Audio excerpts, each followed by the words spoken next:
Okay, so this webinar is organized by Phemmy Africa, and it's part of our Afrosports project. Now, the Afrosports project is a project organized by the same organization bid to bridge the content gap on the internet as regards content on African sports scene.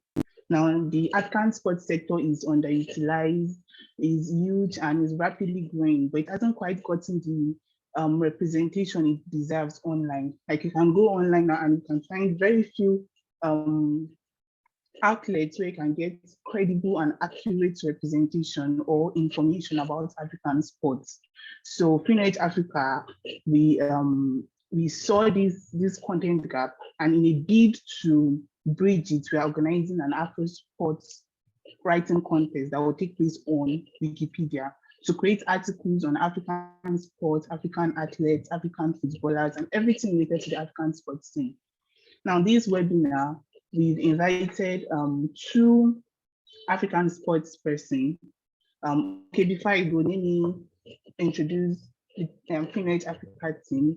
We have here with us Alafia Oladipupo, we have with us Bolaji Alabi, we have with us Isaac Oloyintimehin, we have with us Joshua Abu, and the rest of my team. And I'm by name Olubisola Folabi, and I'll be the moderator of today's webinar.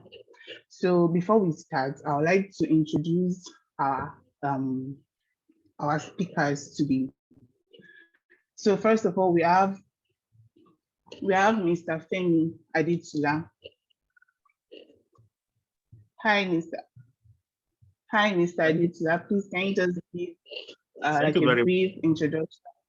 Thank you very much. Well, my name is Phemmy Adetula. I'm a sports journalist. I've done radio, I've done television, I've done papers. I actually started with papers from print to radio and to television. So I'm a content producer with SuperSport Nigeria and the immediate past Public Relations Officer of Nigeria Olympic Committee. So when I got this invite, though very late, I was on the road and I said, okay, let me see quickly what I can do, because you guys put so much pressure on me. I don't know, but one of those things, though.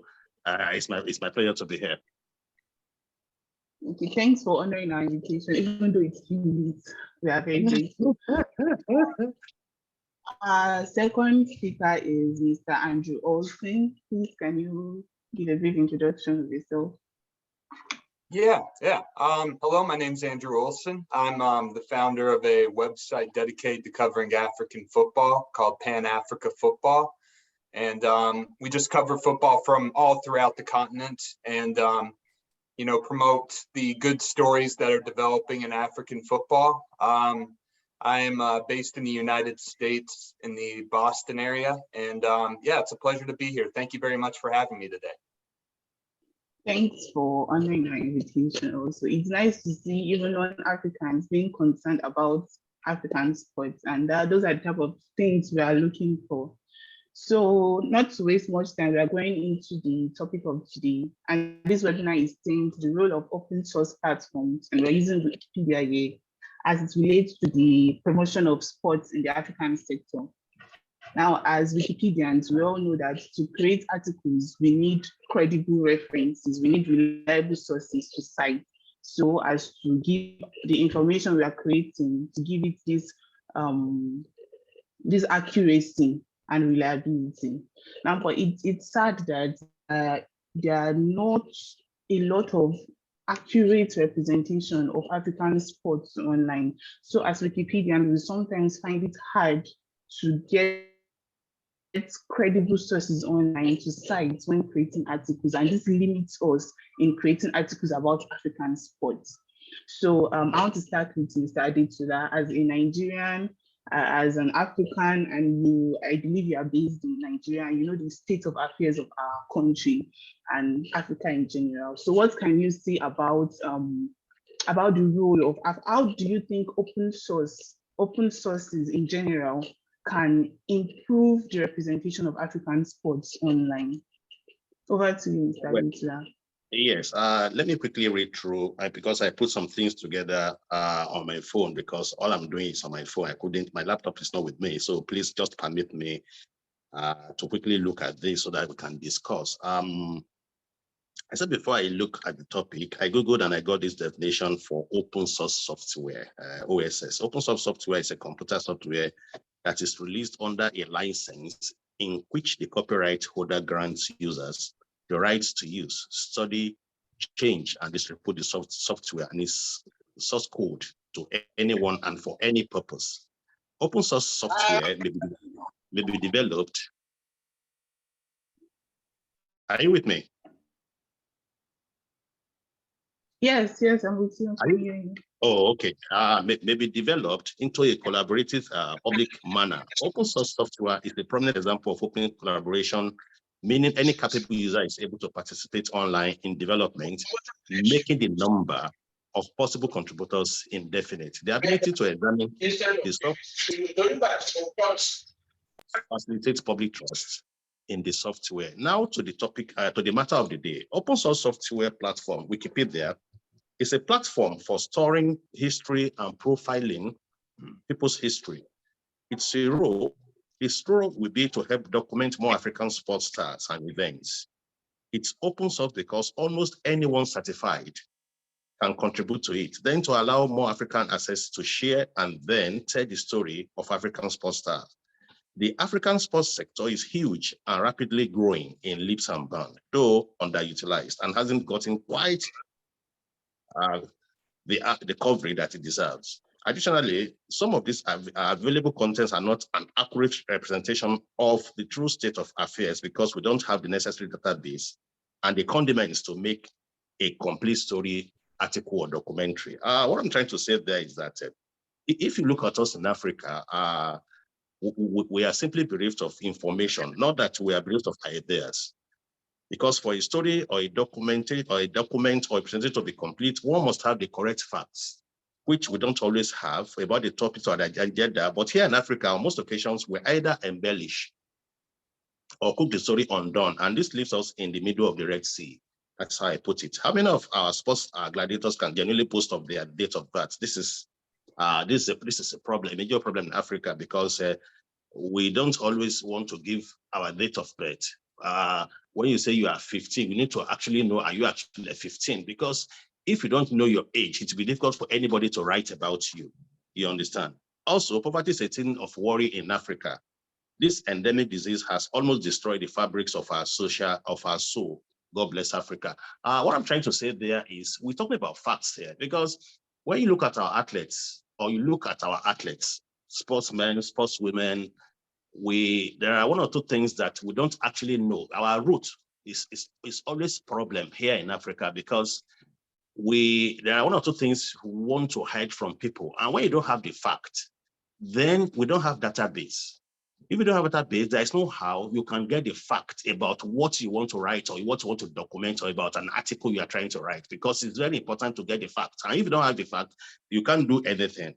I got something from Kevin Omojone. He wrote in his article that across the world, sport has grown beyond mere physical activities or social spectacle and has developed into a major industry with significant contribution to national growth and employment.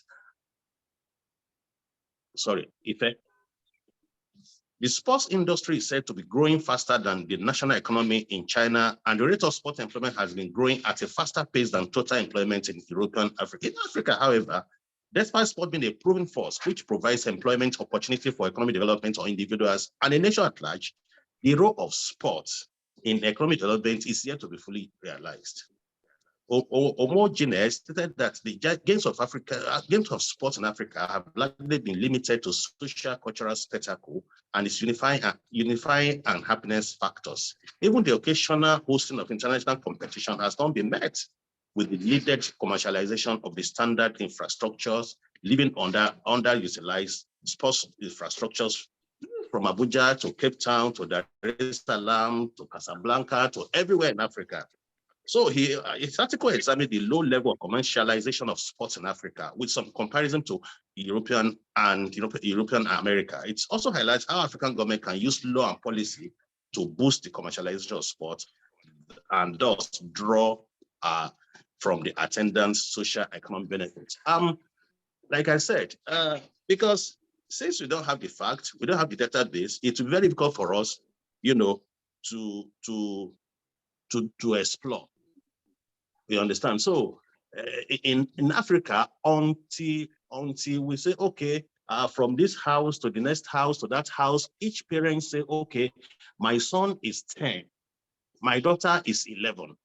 So information you give out. Every information you give out, we have the database. This is when we can grow. This is when we can have the facts. This is when we can write accurately, and there won't be litigation or what have you. But when you are writing in Africa, because we don't always have the full complements of what you want to write about, and it's still very difficult. And until we understand what it means to document our facts, we will still be far away from what we are discussing this morning. Let me rest for now. Okay. You raised important issues there about having the facts right, because if we don't have the facts right, even if we are trying to document or we are trying to put out our African sports online, we'll be giving a false representation or a false story and false information. And open source platforms, they are visited by a lot of individuals. So without the facts, and that's one of the major issues we're trying to solve or to address today. Okay, so Mr. Olsson, I'll go to you to give us your point of view so far with your work with Pan-African football. What can you see has been the role of open source softwares or open source platforms in promoting African sports? I think it's a very good question, Olubusola. I think it's crucial, honestly. You think about when you search for somebody on a search engine, when you search a name, if they have an article about them on Wikipedia, that's the very first thing that comes up. I think these sources are very crucial because, statistics, information about their lives is something that's very important when people are researching these athletes. So I think Wikipedia is really leading the way. I've personally, in my work at Pan-Africa Football, I've met many journalists around the continent, around the African continent, and Wikipedia is a very important source for promoting their players. To give you an example, I met a journalist in Liberia who works for one of the biggest clubs there. And he frequently is filling out information on Wikipedia about the players on the team in order to create more awareness about them, to create more information. And, so when people look up the players on this team, they can learn some more about them. It's something personally that's very dear to my heart because I'm on Wikipedia a lot. And I'm also, going on these sources to find out more information, to find out statistics, all sorts of information. So I think this is a real way to lead the way for African sports and for African athletes, because it's something that you don't necessarily need to be an accredited journalist, or you don't need to have money necessarily to provide information on these people, on these athletes. And so I think it's an excellent way to lead the way in terms of providing more information about African athletes.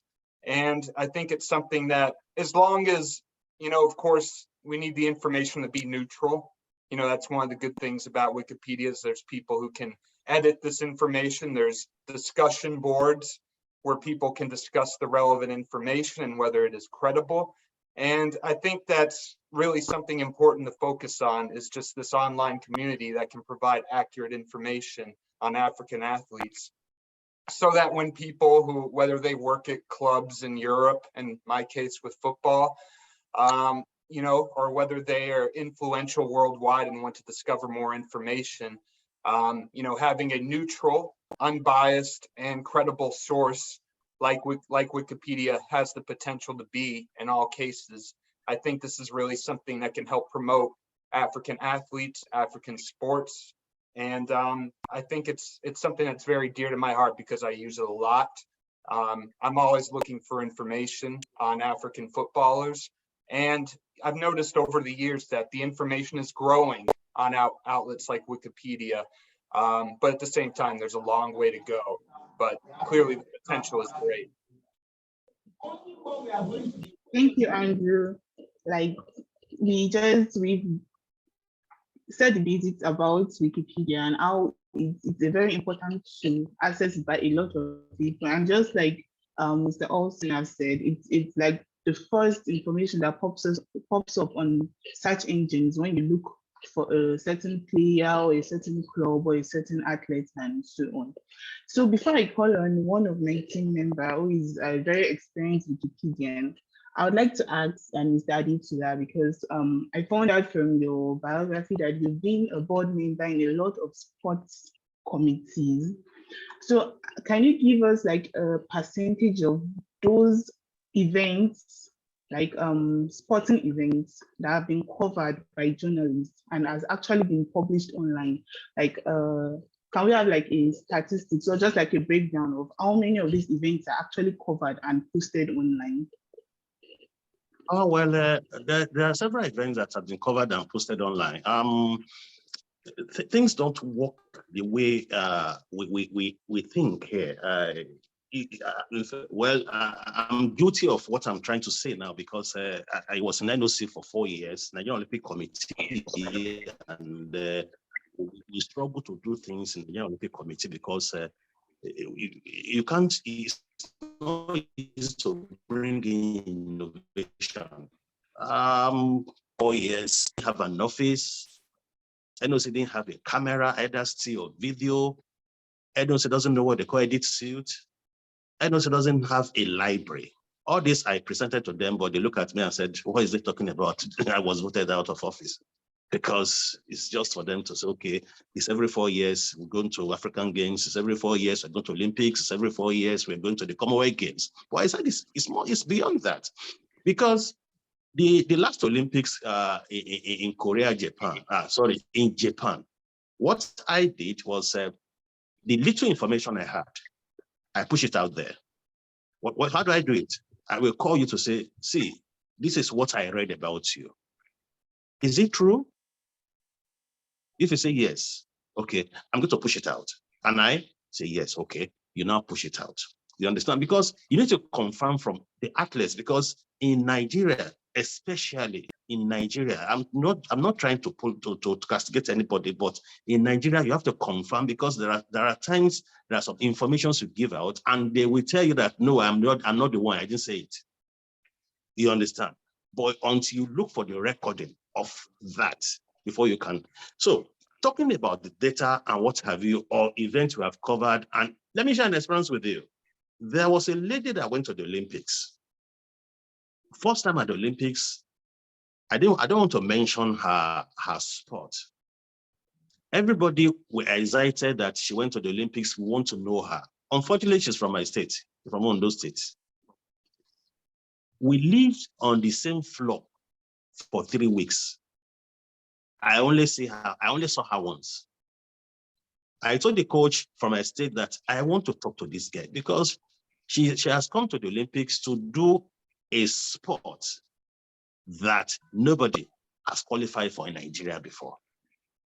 And if we can have her information, it would be good for us to send it out there so that people can, Wikipedia anywhere, you go there and you pick this information. That is a genuine one, but it's very difficult around here.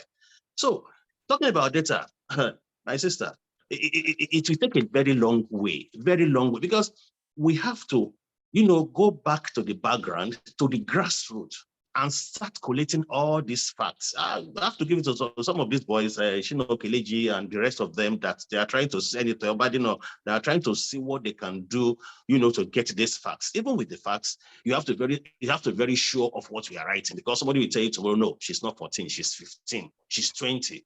Look at what happened during the Golden England when the respected lawyer, Mesa Meka, came out to say no, that Fortune is not under 20. So it's very difficult to collate facts around here, I must confess.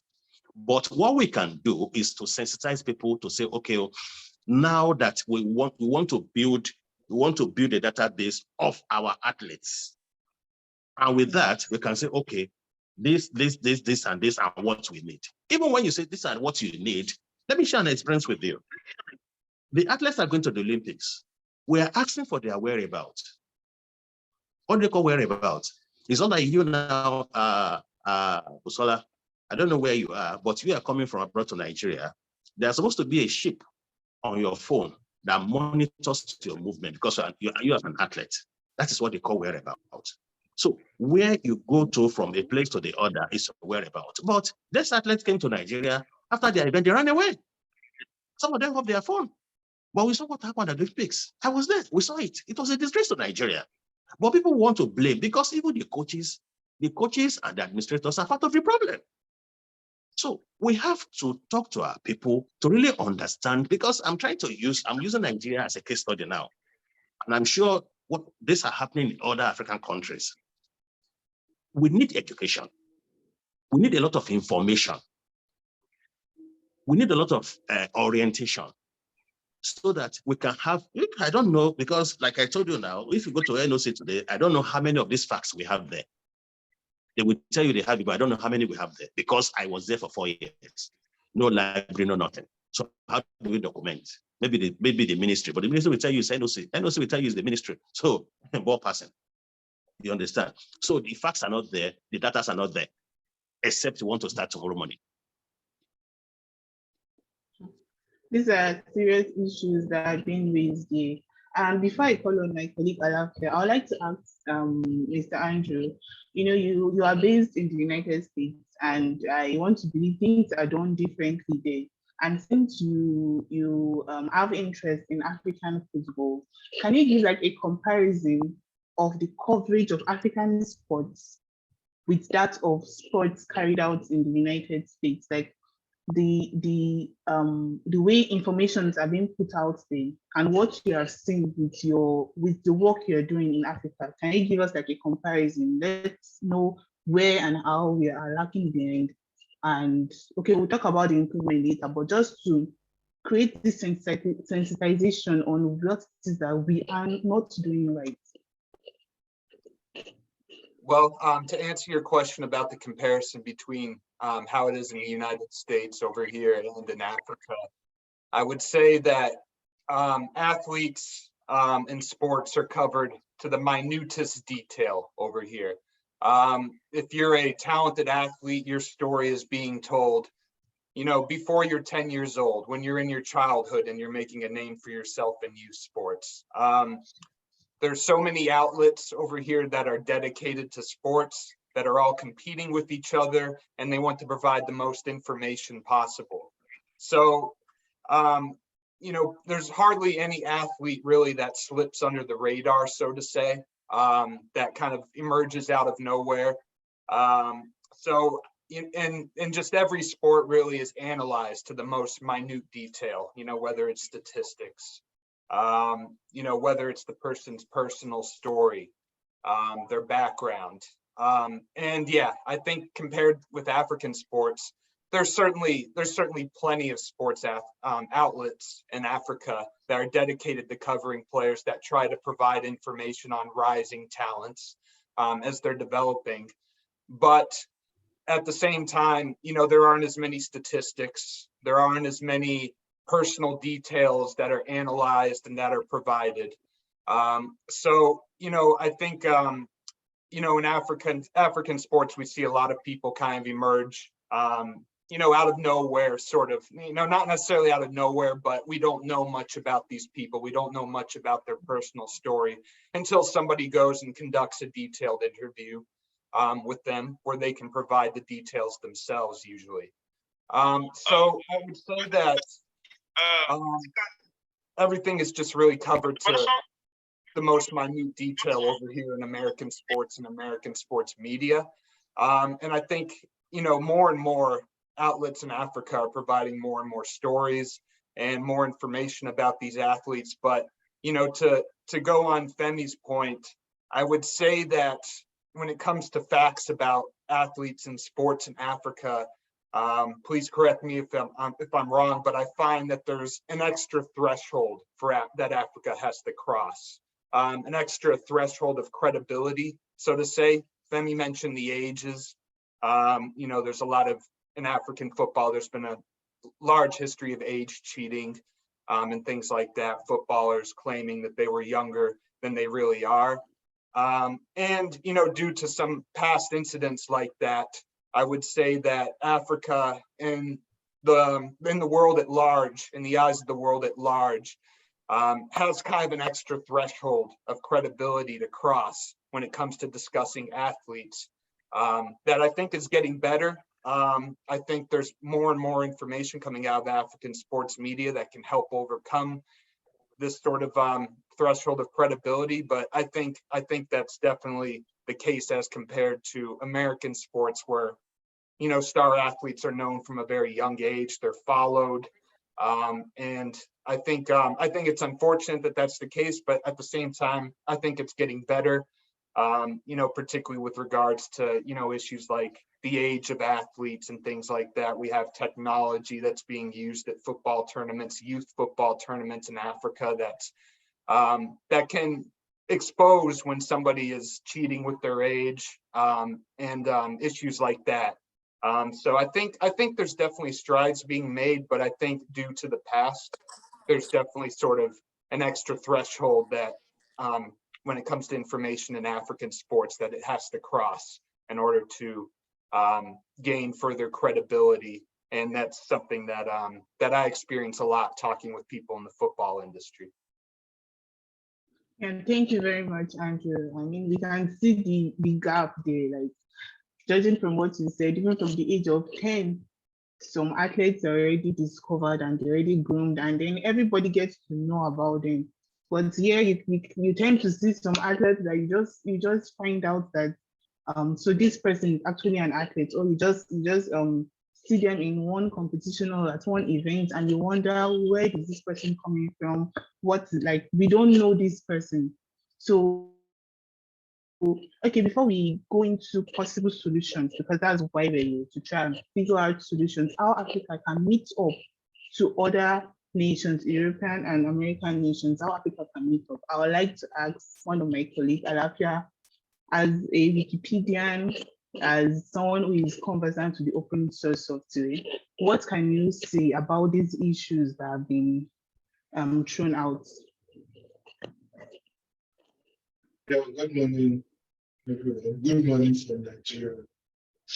Yeah, so as it relates to the question being asked, I believe the first thing is the organization of journalists in Africa. They have to be more strategic about other sports. In the time past, a lot of focus has been placed on football, and on football, which could be called soccer. So there's so much effort, so much effort towards football, thereby undermining other sports. So if you want to create content for, let's say, a Nigerian cricket player, you will not find enough resources on enough resources on the internet, because probably the cricket player, as Mr. Phemmy has mentioned earlier, the cricket player did not make himself available to be interviewed by the journalist, or no journalist has bothered about documenting the personal stories of this individual. So I believe that for us to scale up contributions as it relates to African sports on open source platform, there has to be increased significant coverage. As Andrew has mentioned, that every tiny detail in an athlete's life in the US is documented, from their personal story, the infection they had, their statistics, their data. So we have to organize the journalists, the sports enthusiasts to carve out this data, to consistently document this data. So I believe that's way we can actually do a lot as it relates to sports. And I also want to paint this picture that there's so much focus on sports on sports we received from our colonial masters.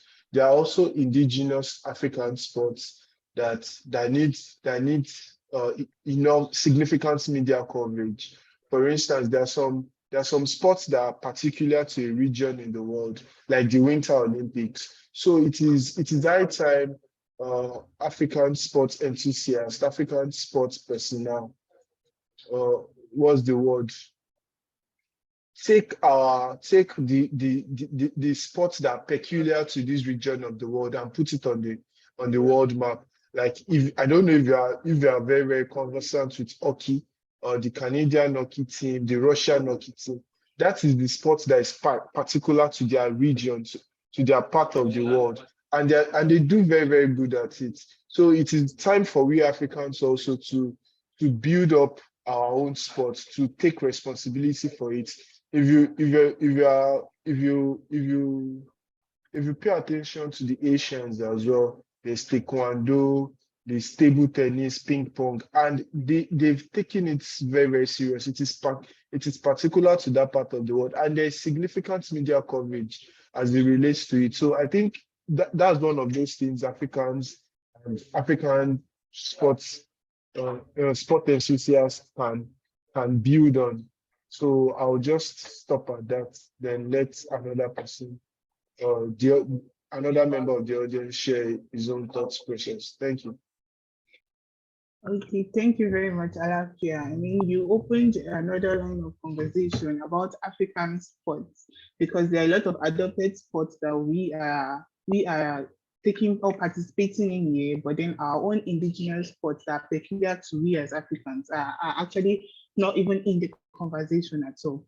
So before we go to possible solutions, is there anyone among the audience that would like to add something, or who have who are seeing a topic that we haven't yet addressed that would like to add anything? Anyone from the audience is free to speak.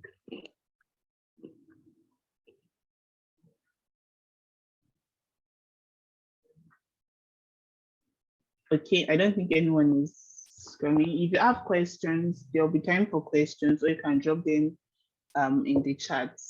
So now we've laid down the topic of the underrepresentation of African sports online, and we have, from what Andrew has shared with us, we have seen the large gap. We have seen how far behind we are here in Africa. So now the question is, what can we do as Africans, as sports journalists, as sports persons, as Wikipedians, as individuals, as organizations? What is it that we can do? How can we bridge this gap, especially about content online? What can we do to get more coverage? I think this one will go to Mr. Adetula as a sports journalist and someone who is conversant with African sports. What do you think isn't being done that could be done to improve coverage by credible sources on African sports and African athletes? Well, I want to say, because like we said, a lot is shrouded in secrecy here in Africa as concerns African sports, be it infrastructure, be it organization, be it what have you. If you can open up a bit, you understand, open up a bit on, let's say, for example, we are hosting a tournament, maybe athletics tournament or football or what have you, judo, taekwondo. Let's open up, because from infrastructure, because when you look at when you look at them out there, you know, their informations are out there for everybody to see. But here we don't have the exact information. Okay, let's say, for example, we're trying to construct a stadium in Birmingham. The aquatic center was very close to where I stayed when I went for the Commonwealth Games. And we were told that that place was put up, you know, under 3 years, majorly for the Commonwealth Games swimming. And immediately after the Commonwealth Games, they already knew what they're going to do at that center. But here in Africa, we want to build an infrastructure of 100 naira. We are putting 20,000 naira. At the end of the day, we will not, you know, even spend the 20,000 naira on the 100 naira thing we want to do. There will still be lapses. But when we say, okay, infrastructure, this is how much we're going to spend on it, we're spending on it, and it's on paper. It's on paper. People can see it. When you Google it, you see it, and it's there. It's out there. It's not that it's hidden. That is on infrastructure. Then we should allow the media to be abreast with facts and figure about issues that concern sports. You understand? We have to allow the media, to know everything that concerns whatever things we are doing, because you know what it means for publicity. Publicity should be top-notch. And all this information you have to push out there so that people can have it. On this information, you have this one. On this is what you can take, you can get from. On this is what you can take. On this issue, this is what you get the information from. On this is where you get the information from. When we do this, we won't have any problem, to go on Wikipedia and want to write, because it has become our Bible that, the facts are right there. So on everything we are doing, we should not show it in secrecy. No, it's not courtesan. We should be open up to let people know what exactly we are doing and how we are doing it and how it can be done. You understand? Then I said, man, no man, favoritism should not be encouraged at all, because this brings about grudges and infighting in the system. If you look at what happens here, because Busayo is my friend, or Busayo is a friend to my friend, or Busayo is this one, or Alafia is my younger brother, he's going to be the one to take care of this one. He's going to want to take charge of this one. No, professionalism should be brought into what we are doing. Competence should be brought into what we are doing. Because for us to achieve, there should be due process. There should be due diligence. There should be competence. Then professionalism should be our watchword. Not because I know him is from Ghana and I have a friend in Ghana. This one now I can quickly hide on. No, don't hide on anything. Let's be open so that everybody can know what we are doing. And with this, we will achieve a lot.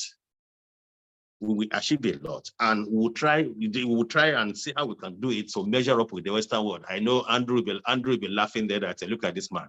It's easy, but gradually, if we employ these tactics, we get to the top.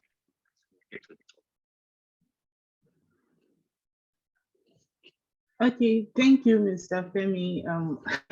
The issue of secrecy here it's really an important one, because there's no reason to hide these events. There's no easy reason to hide this points. There are no you have nothing to hide. Like there's no reason there. So I would ask Mr. Andrew, seeing as you've experienced both sides, I want to believe you're conversant with sports carried out in the United States and sports in Africa. What can you say are the issues here? Like, what can you say? What are we not doing right? What can we do right? What can we do better? And what methods can we adopt from the way sports and sports people in general are being treated and are being recognized outside of Africa? Well, I think first off, Phemmy made some excellent points. Well said on all counts. I think one of the things about American sports and American sports coverage over here is that there's just so many media sources that there isn't really anybody with an agenda that can get away with it, because there's always other competing media outlets who can correct, who can kind of provide the real facts, who don't have a particular agenda in maybe promoting an athlete with their stories. What you see sometimes in Africa is that an athlete is only being covered by one media source, or one media source is claiming to provide their story. And when the real fact is that maybe this media source has an agenda. Sometimes the agenda is innocuous. They want to promote an athlete from their own country, from their own region. They're not doing it necessarily out of, a negative or a bad agenda, but, maybe they'll overlook some important facts, in order to promote the athlete from within their country. I think the most important thing, and why, a source like Wikipedia is important, is that multiple people can chime in. and that maybe if somebody provides a fact or information about an athlete, they can be corrected, you know, whether it's on the discussion forums that you see on Wikipedia. You know, you'll see disclaimers on Wikipedia whenever maybe a fact or information is coming from only one source, or maybe that source is, you know, not necessarily reliable or might have an agenda. I think, you know, in Europe, in the United States, that doesn't become an issue as much because there's just so much coverage, like I mentioned earlier, and like we've discussed, where every detail about an athlete is discussed in a minute detail, and that if there is some information that is erroneous about them, that is quickly corrected. You know, I mentioned earlier the Liberian gentleman who I've met. You know, he works as a media information officer for the club, but he's also the top football journalist in Liberia. So when he provides facts and when he writes information on Wikipedia about the players at this club he works at, you know, nobody is there who can correct him. So he can pretty much say anything he wants. And, you know, unless somebody really does some deep digging, or maybe, you know, does some deep investigation, it's really difficult to correct him or know if necessarily everything he's saying is true, because he clearly has an agenda. He wants to promote players to Europe, to the United States from this club he works for, so the club can make money off a transfer fee. So, you know, I think the most important thing and why Wikipedia and open source programs is important for this sort of thing is that multiple people can chime in. They don't have to, you know, be an accredited journalist or something like that. But they can also provide another perspective. They can correct information as wrong. And just by having multiple people contributing to Wikipedia pages on an athlete, on a competition, on a sport in Africa, which I'm seeing more and more of, because the passion is certainly there, the passion to work in journalism in African sports and provide stories on African sports is just growing all the time, growing every day.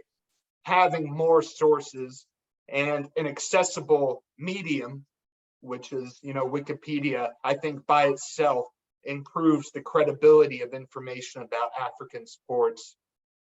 And I think it's just something that will only continue to improve. But, you know, I think, you know, it's not necessarily something in American culture or European culture that lends further credibility to the information provided about sports here.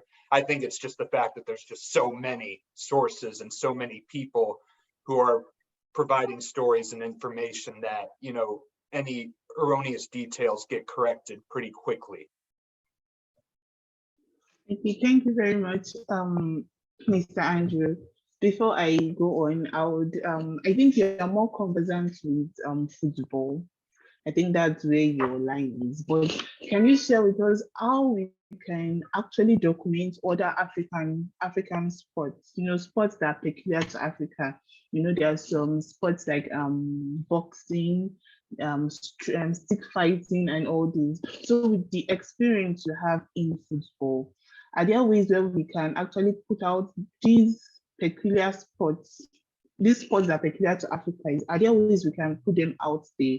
Like what channels, what mediums can we use to create awareness on these sports and also on those who play them and are interested in learning more about them?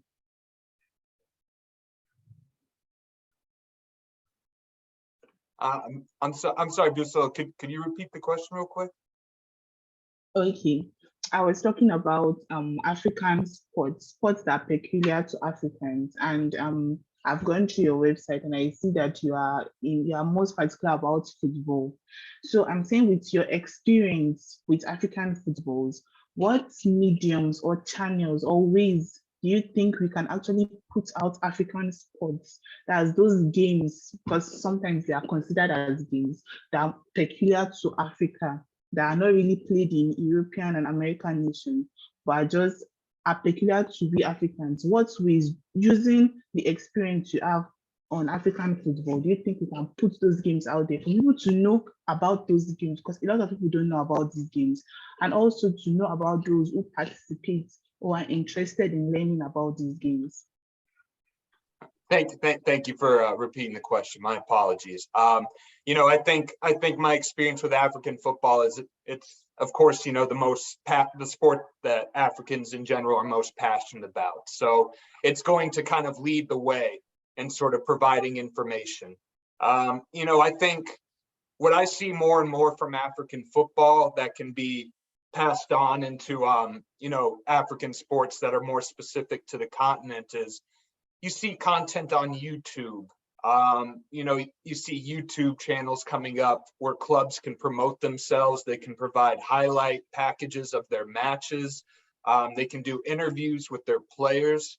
I think, you know, social media is really just sort of the answer on this front. I think just more and more content, particularly video. I think just video is so important because you take sports in Africa, which are more, like I said, more specific to the African continent. To promote these sports, people need to see these sports in action, and video is just the most important way for people to engage with content and engage with these sports, learn more about these sports, and become more interested in these sports. You know, that's the reason I got into African football is, you know, more and more what I do on my website a lot when I cover African domestic leagues, you know, whether it's Nigeria, Uganda, Ghana, South Africa, North Africa. What I want to provide is I want to provide video, you know, video from YouTube that these clubs provide, that independent journalists in Africa provide. Because I want people to see these leagues in action, to discover the charm, you know, of each league in Africa across each of the different countries. Because, you know, through these sports, through football, through the clubs, we really experience African culture in the many diverse groups of people in Africa. Because these cultures have a major imprint on the identity of these clubs. So I think, you know, to answer your question, I think YouTube, social media, providing video content in particular, you know, don't tell me, show me, you know, that sort of concept, I think is a perfect outlet to promote, you know, more sports that are more specific to Africa and allowing more people to become aware of them. Okay. So we have to utilize what social media is giving us in order to send out this information for people to actually see these games, how it's being played, and know that they actually do exist. Thank you very much. Busayo, let me quickly add this. Busayo, let me quickly add this. Well, I love that question you asked. But one thing we actually need to look at, because I wrote it out here. I said we have very, very bright and brilliant journalists in Africa. They are everywhere, both young and old and the female gender. But do they know the five key, the tools of their job? Do they actually know the sport they are covering? Do they have interest in that sport? Because it's not football, it's not basketball, it's not boxing. Now we are talking about Dambe. We are talking about is it Kakawa? You understand? We are talking about other sports. This is where this young man comes in. What's his name now? Dare Kuti. Dare Kuti covers other sports. He called himself when we were joking. He said, "I'm a less privileged reporter." You understand? Because these are sports that are African. These are sports that are ours. But do we know how to report these sports? Do we have interest to report this sport? Can we on our own go on news hunting, you know, to report this sport? Because if you look at us in Africa, Africa is very different from Europe and America, what have you. Because a lot of us in Africa, we do things by ourselves. Even when we work, we're not being paid. You understand? So we have to look at this. We have to look at some of these factors. But what we need to do now as journalists is, we have to pick interest. We have to pick interest to build a sport and allow people to know that sport. You understand? So that we can follow it. Look at football. Ogakunle Sholaja is encyclopedia of football. You understand? He has built himself into that. Then in all this other sports, that equity is trying to do something. And I think people can, lash on that and see what we can do to really assist to really help out, because it's not very easy. Because you'll be traveling from one area to the other yourself because you want to put some things on YouTube. How will you put it on YouTube when you don't have the resources? How do you put it on YouTube when you don't have the interest?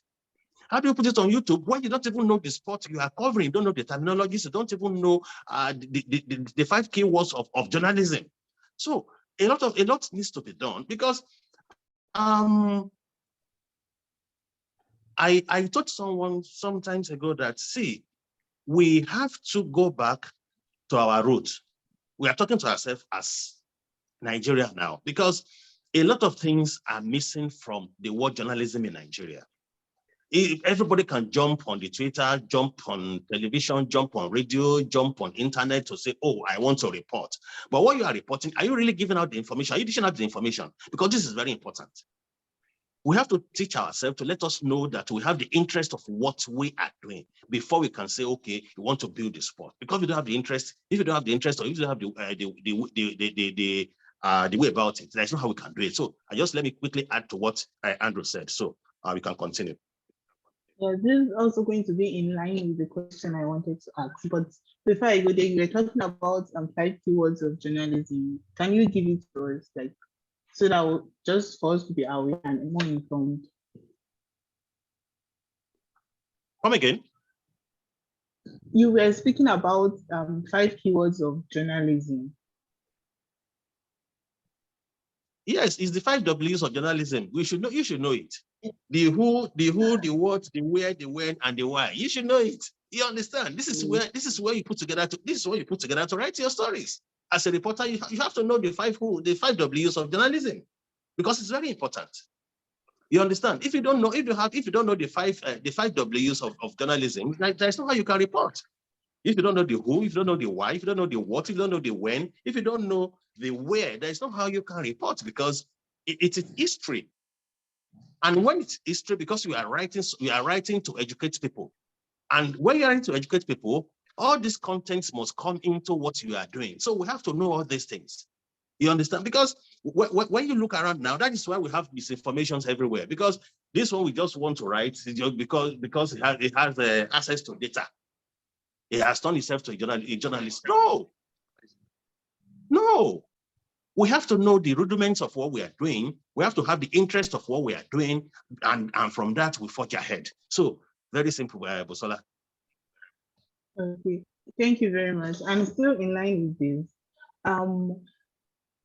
Now you raised issues of interest, and some journalists who are actually going to cover these sports or these games. Now, I know there are a lot of organizations like Phemmy Africa who are actually interested in this. So my question is, who are we going to talk to? Who are we speaking to? Who are those? How do we assess the sports association generally in Nigeria and in Africa in general? Who are those that have the power to key into this kind of ideas? If we find organizations that are interested in covering African sports and games, what channels do they go through? Who do they meet? Who do they start the conversation with? And how can they achieve this? Well, to cover events outside Nigeria, even you start from Nigeria, because for the Olympics now is the Nigerian Olympic Committee, for Commonwealth Games, Nigerian Olympic Committee, for African Games, Nigerian Olympic Committee, that we give accreditation, because Olympics we send the accreditation to Nigeria. We used to have over 20, but the last time out in Japan, they gave us 10, and it was just 3 people that traveled. No, 2 people that traveled from Nigeria. So I don't know how many they're going to give to us now going to Paris in 2024. Because if you don't use the accreditation, it will drop. Because they will say, Nigeria, oh, they gave them 10. It's only 2 that came. Maybe it's 5 they're going to give us now. Maybe they're going to retain the 10. For Commonwealth Games, Commonwealth Games we still send to NOC. This last Commonwealth Games, we had about 40. We had about 40 Nigerian journalists that traveled to Birmingham, and African Games were about 60 in Morocco. So you have to, for CAF they will send out there, because you have to be a member of CAF Media Online, CAF Media, before they can send accreditation to you. You have to be a member of World Athletics before they can send their invitation to you. You have to be a member. That is why it is very important for, as journalists in Nigeria, you should be a member of the Sports Writers Association of Nigeria. Then by extension, you be a member of Association of International Sporting Press, which I belong to. I belong to these bodies. You understand? So you have to be a member of this association so that you can, benefit from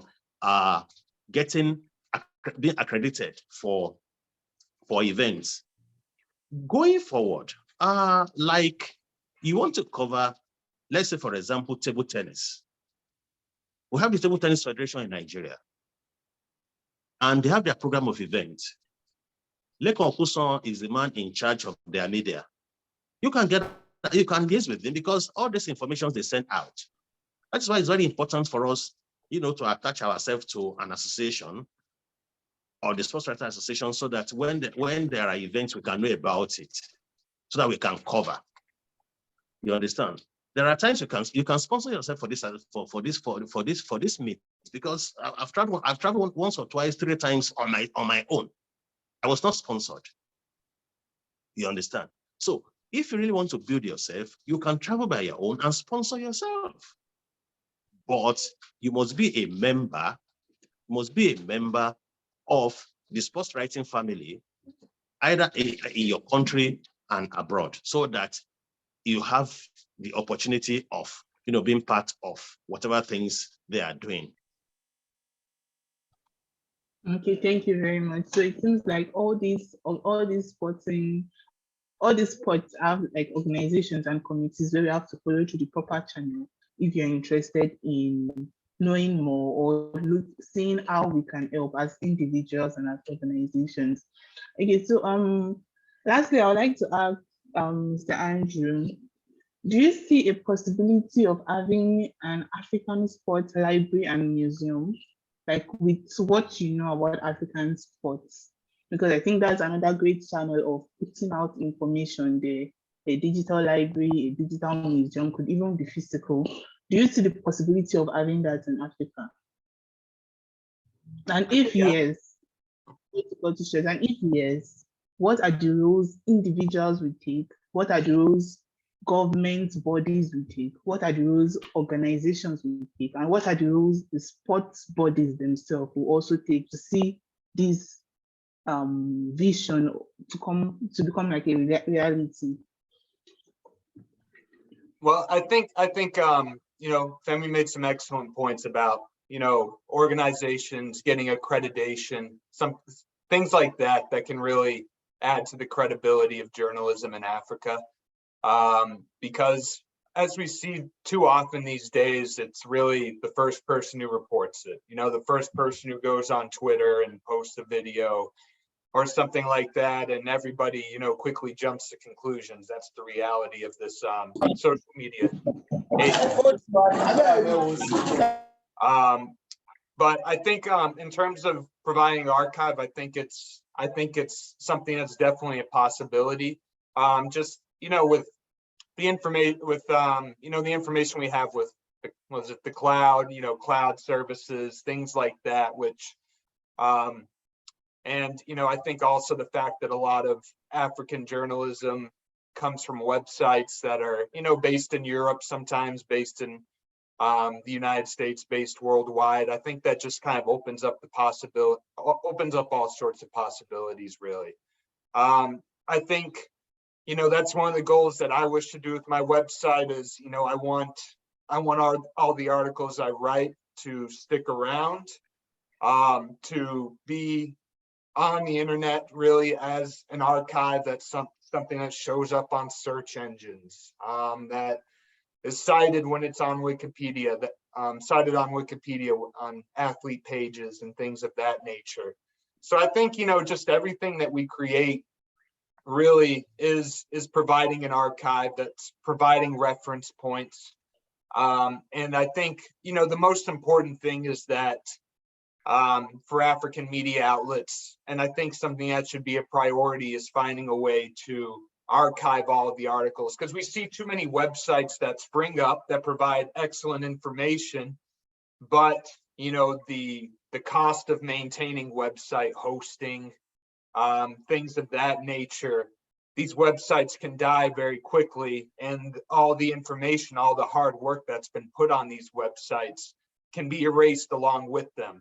And I think that's sort of the most unfortunate thing. You'll go on Wikipedia, right, and you'll see in a nice source of information, a nice piece of information on an African athlete, for me, an African footballer, when I'm researching more and more. But when you click the link that's cited, the link is dead, and you know, it's gone for good. In many cases, what I see a lot is you see something like the Wayback Archive.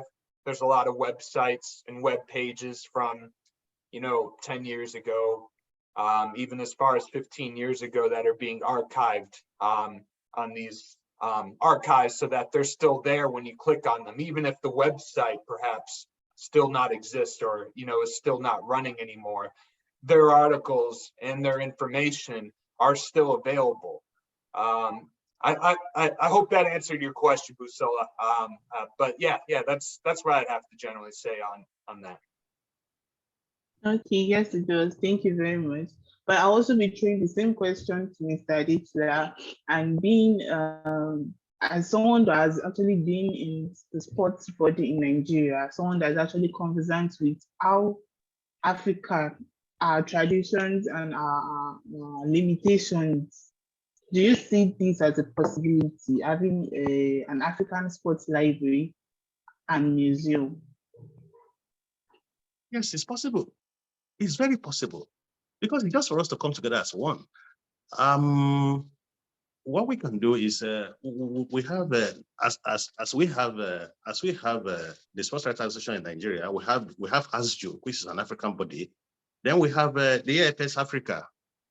We can throw a challenge to ourselves. Sometimes, though, we have the president in Nigeria, though outgoing, Mr. Mitchell will be my mentor.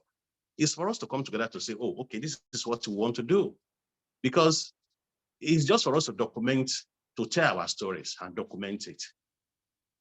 When we tell our story and we document it, it goes through a lot of scrutiny to say, okay, you have done this, okay, you push it to the other person to look at, the other person will look at it, and when it's verified, you know, you push it to an archive. It's possible. It's just for us to come together as one. It's not something that is so difficult to do, because I think that's another line of thought for us now, because we have to think in that direction to have an archive, so that one can easily go there and look at what is there, because we are the one that puts it together.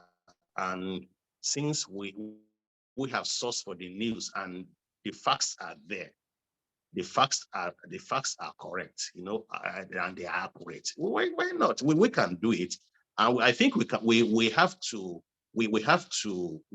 think in that line of direction now going forward, because it's something that one can really build on. Well, if you won't charge me, maybe I'll just try and gather one or two people and say, okay, this is what we are going to do now. You understand? But on a more serious note, is something we should think about. You understand? We can come together to start the Nigeria leg. Then from there to Ghana, to Togo, those that speak French, the French guys will look at it. Those that speak Portuguese in Africa, they look at it. Those that speak Spanish in Africa, they look at it. Then together as one body, we can write our story, and it will be within the shortest time. It will be something that people, will be proud of. That, oh, okay, we're sourcing for information. Let's go there. We will see it there. That should be our line of thought going forward. Can I just butt in, sir? Yeah, so Free Knowledge Africa will be working on this. So we want to confirm your interest and availability to this project of having a digital archive, a digital sports archive, and a digital museum. So we want to know if you'll be willing to work with us to promote this. I could see the interest in your eyes. So I'm just using this opportunity to ask, maybe we should bring you to the team and you be like a consultant if need be, or a team lead. So how do you think, what do you think about that? We can always work together for the good of the game, because like I said, I've put 30 years into this. I've not done anything aside sport in my life, you understand? And when you look around, you're looking for information, sourcing for information is at times it's not too good to tell the story, because we don't always have a correct story. Something happened the day Pele died. We were trying to look for those who played against Pele in Nigeria and which year did they play that game. It took us, I think it was somebody in Benin, I think Wole Opatola or somebody in Benin, that got one of the coaches that played in that match. But we couldn't get the accurate date. Yes, we couldn't get the date because Pele actually came to Nigeria twice. But the one he came and played, the one we're looking for, the coach was saying...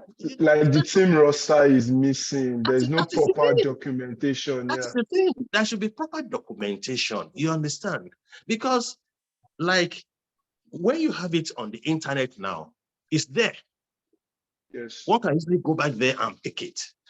That's because the facts are right. But when the facts are not right, we'll still go on to misinform people. It's a welcome idea. When I'm available, you will see me. But please, I'm a very busy person. Let me say that. We understand that, and we'll definitely create something in line with your schedule, sir. So thank you for your interest. Thank you so much. So Busola, you can move on. Thank you very much, Mr. Adetula. So before we go into general questions, please, if you have questions, you can drop them in the comment chat box, or you are free to ask your questions there. And in line with all that have been spoken by Alafia and Mr. Adetula, I want to ask Mr. Andrew, in line with this digital library, are there ways that organizations such as yours can contribute or can help to see this become a reality?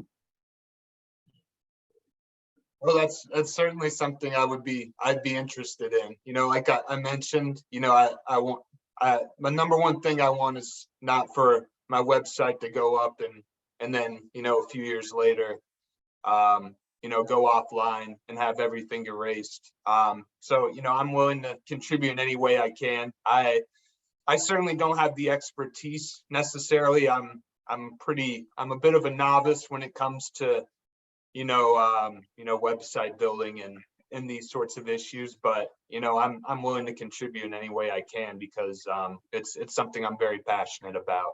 And particularly in the case of Africa, you know, I think it's great if we can keep all this information up and keep sort of an archive. I think it would be a massive step forward, and I enjoy seeing the enthusiasm for that sort of idea here. Thank you very much. We'll definitely be reaching out to see ways we can partner. Okay, so questions can come in, but before we do, I would like to ask, there's someone here, Yemi Sadiq, is also a sports journalist, and look, I can see his hand is up. So just with everything that's been discussed, is there anything else you'd like to add? Yemi, the floor is yours.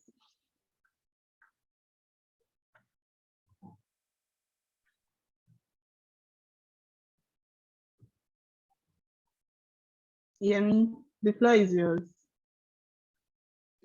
Yeah, I appreciate the opportunity for actually to join the conversation. I'm sorry, I'm coming a bit late. I had a radio show earlier, so like it is exactly what we are doing here. Is a shared resolve. I just finished my sports radio show alongside a colleague of mine, so I'm just putting up my this thing now. I saw. I mean, I heard Mr. Andrew talking. I want to appreciate it very sincerely, and I appreciate my father and my mentor too, Mr. Phemmy Adetula, for your time. Thank you very much. Free Knowledge Africa is doing something that is great, and I think it is very important that we continue to do this very oftenly, so that we'll keep the conversation going, because we have not even started, as my Oga would say. Let me quickly delve much more on the importance of having information, open source information. One of the major things that we have still not really got, and I think we have not really, been able to definitely approach very well. Even the issue of sport reportage itself, in Africa, especially in Nigeria, a case study, we still have most of us that are doing sports reportage, still join all these things together. And if you go to the Olympics, not even Olympics, some continental showpiece, African Youth Games, athletics championship and all sort of that, you will be asked to take sport specific to report. So you don't assume a position of you being a sport journalist and say you know all the sports. Like here now in Kwara State that I'm based, 31 sporting association is what we have, what we work with. And that's what we have on the paper. Not talk of other sports that have not actually been integrated into the system. So what am I saying in essence is this, it goes out there to people that actually want to do sport reportage, that first and foremost, one must definitely identify his passion, identify a particular sport and try to go it. Don't be a master of all jobs and a jack of all trades and a master of none. I think it's very important. When you go to the Olympics, you only have the opportunity to pick 1 or 2, 3 sports to report. They call it sport specific. So I think it is very important that we start the conversation there. And having to convince a lot of people to become a sport journalist, I think it's another thing. But while we convince people to become sport journalists, if you look at the industry itself, I think the industry still not been able to have a clear-cut, approach to what it's supposed to be. So if anybody is coming up as a sport journalist now, as I talk, as I speak, you will probably find it a bit quite difficult to actually get to identify with which of the structure would they have to identify, because as most of our radio station, television station, they have sport desk. But in the true sense of it, some of these sport desks don't even go out to cover major events. They only syndicate, news from what other people does. So that is another issue, because there's no how you encourage people to actually, do sport reportage if most of these media organizations that we have are not really doing enough, are not really encouraging it. I mean, it's going to be a big, issue. So the industry itself is still not, has not been unbundled, let me put it that way. We have a lot of people that talk sport that only sit down within their media organization and don't come out. I mean, and the real experience is on the field there. The first day, I've spent quite a number of years now in this job, just as small as I am. The first day I covered an handball event. I mean, it was so exciting for me. But I've not been so close to handball some 2 years ago, until I covered it some 2 years ago. So that is the reality. It takes two to tango, they say. And I hope that most importantly, I think this rests mostly on what the government, if the government is providing that enabling environment, that non-toxic environment for sport reportage to actually thrive and sports reporter to actually get to do a lot of things. Of course, our media organizations in Nigeria, I mean, I've seen, if you look at one of the most admired brand in sports in a media organization in Nigeria is Channels. You agree with me? But if you look at Channels, Channel is doing less when it comes to sports reportage. I mean, Channels don't do special project on sports. You can quote me anyway. Baba Phemmy, Baba Adetula is there, and he has seen it all. I'm sure that he will agree with me. Those are the most admired media brand. We talk of Channels, we talk of TVC, and I can say that the NTA is even doing much more in sport reportage or in sport documentation than all these private organizations. But because of the fact that NTA has not been quite impressionable all these years, is the major thing. As we speak, we even still find it difficult to have most of our Nigeria Premier Football League matches on the TV. We only have maybe once or twice or thrice of it. I mean, or maybe we are currently in match day 9 now as we speak. And I can tell you that we've had, series of matches, but matches that have been on TV amongst all these matches are far less than 5% of all the matches. So it goes a long way, because if we don't see things, it will be difficult for them to have a clear idea of how to go about it. So I think sports reportage or sports journalism industry itself needs to be kind of be devolved, be unbundled. I actually see there's still an issue in terms of having a clear identity of what we want to do, when it comes to sport reportage. But of course, a lot of people have made their mark. People like Baba Phemmy, Adetula have made their mark. But it goes out there to people that are just coming up like me to actually know which of these areas of sport that we actually want to dwell on and be a master in it. So I think it is very important that a sport journalist is sport specific.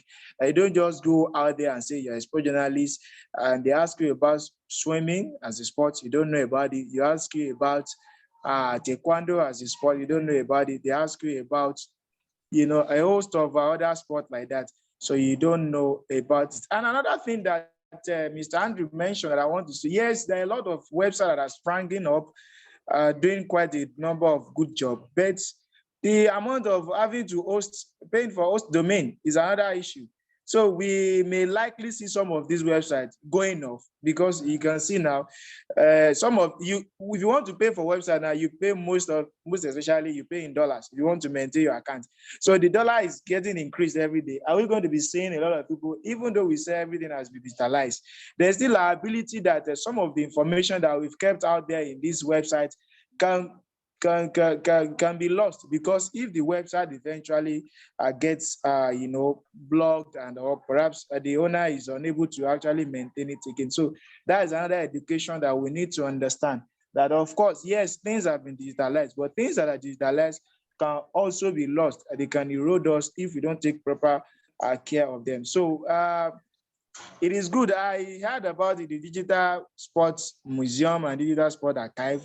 I hope that the Free Knowledge Africa will be able to conceptualize that, and going forward, it will serve as one of the kind of the melting pot and rallying point for people to actually get more information. Thank you very much. Thank you very much, Yemi. I think he has raised issues on how we as individuals can contribute. Like if you find that you find a sport that you actually love and you're actually interested in, and you want to join in to push this sport out there, you can actually get to learn about it, not just calling yourself a sports journalist and then you don't really know much about the sport. I think Mr. Adetula also spoke about that. So you get to learn about the sport and you get to get minimal coverage on it. Mr. Andrew spoke about using social media to put this out there, and you can create a YouTube channel where you cover these events and you put them out there, and from there you start building your brand and you start building information and conversations around this sport. Thank you very much. The floor is open for questions now. If you have any questions directed to Mr. Andrew, to Mr. Adetula, to Alafia, to Yemi, to anyone, the floor is open for questions now.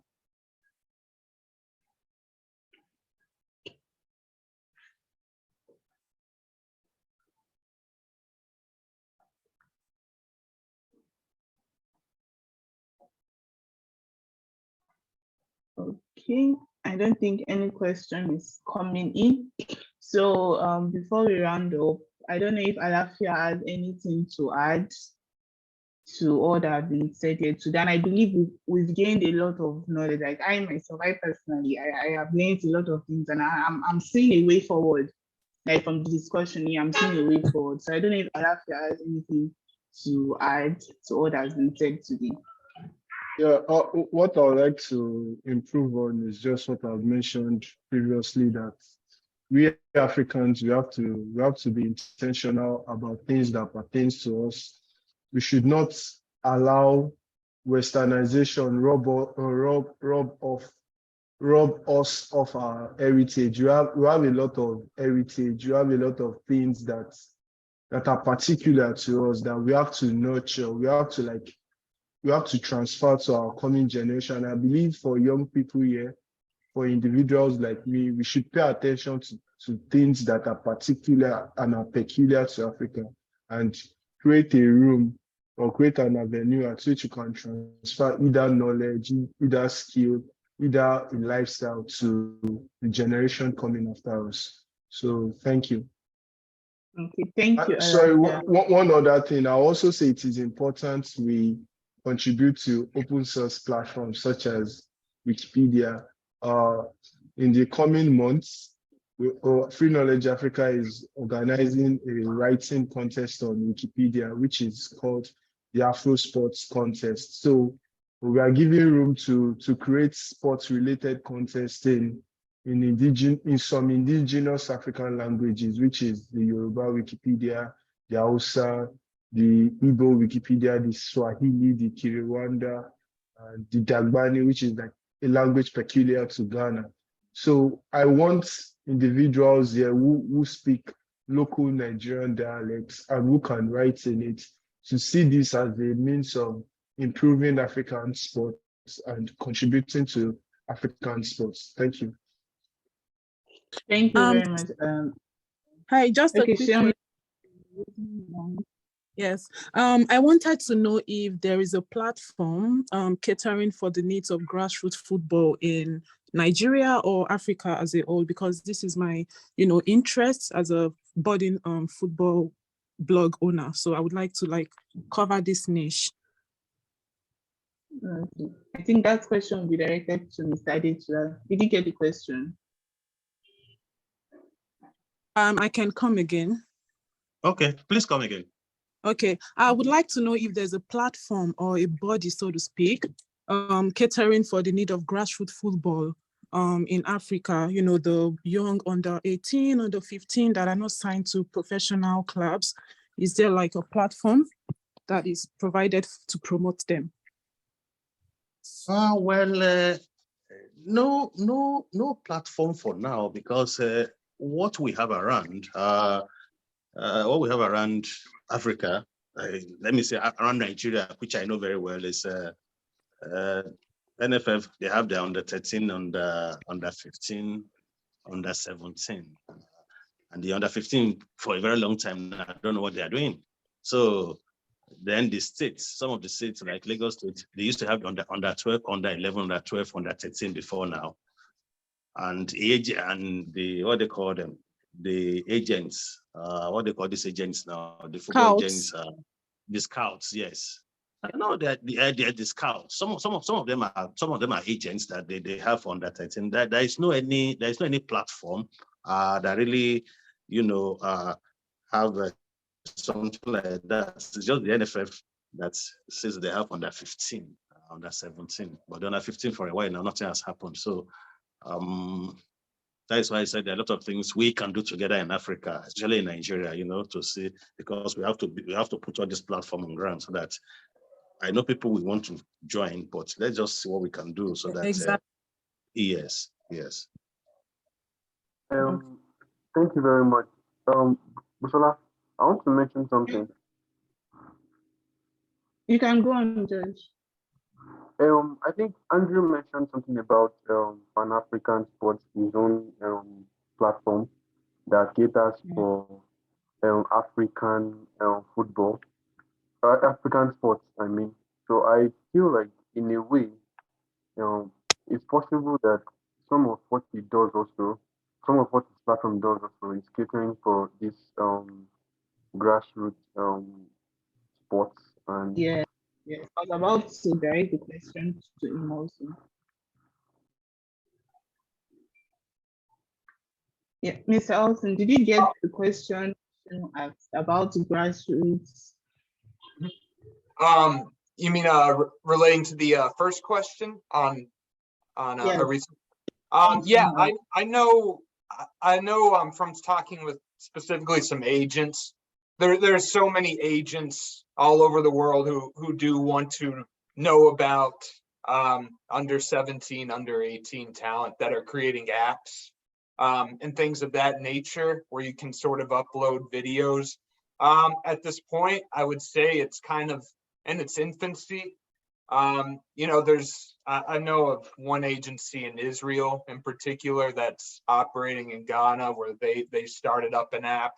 I've actually been consulted a bit by a couple of agencies about, you know, potentially developing a network, a social network sort of deal where, you know, academies in Africa can upload videos where they can promote their players. I would say at this point, it's probably, like I said, still in its infancy, but there's definitely an interest and there's definitely a market. There's a lot of academies in Africa that are popping up who want to promote their name and promote their brand as well as their players.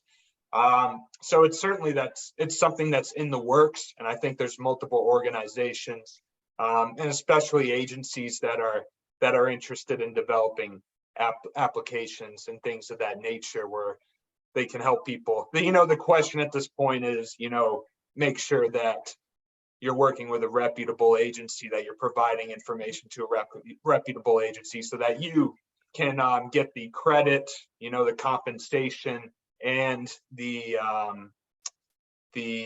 reputation boost to your academy or that you're promoting. That's kind of the danger, I would say, as this becomes more and more of a development and idea. But yeah, it's certainly something that's on the rise, and I think we're going to definitely see some, you know, apps and programs, social media sort of outlets that are developed to increase knowledge of grassroots talents in Africa. Thank you very much for that. So I can say, Sean, you can send like maybe a direct message to Mr. Olsson. Maybe he can like give you like some of these agencies that are upcoming that can help with these identify these grassroots talents of under 15 and under 20. And is there any other question?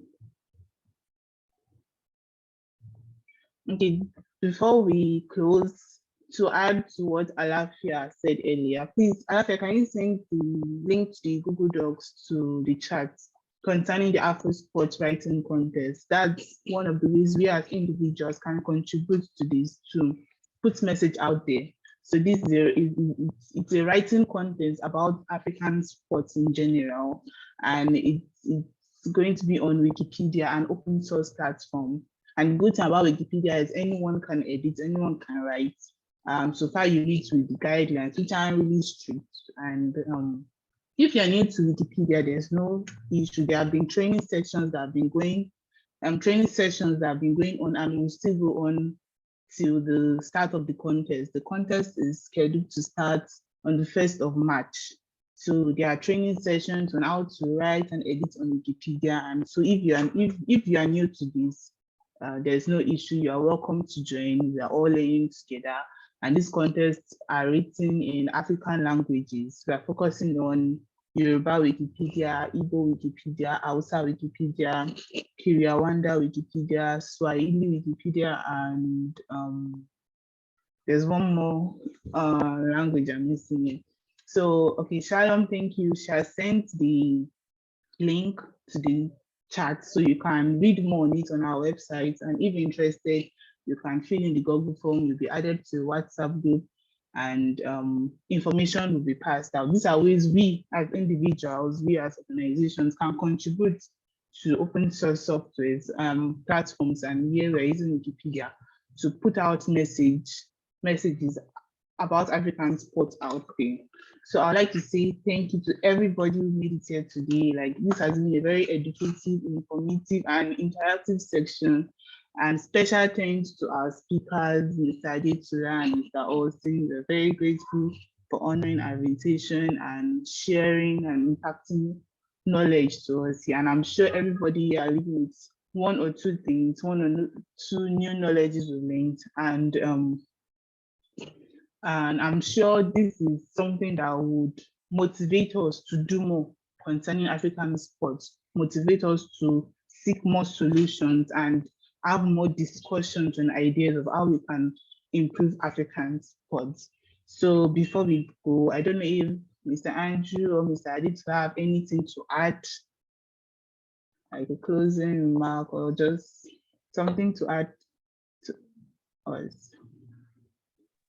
Well, what can I say?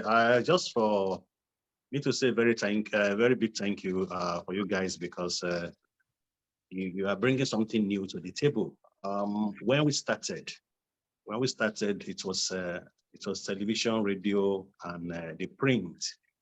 Then no access to telephone. The only telephone that we have access to then was NITEL.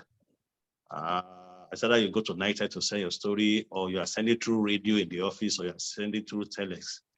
So it was very tedious then, because for example, you travel to Kano to cover a football game, and they're expecting you to file in your story immediately after the game. But you get into NITEL, one mama is waiting for his son or daughter to call from America, and the woman will speak for like 1 hour, and you are there begging, mama, please now, So you guys are so fortunate that just like this, we have information, because now they say Google is your friend.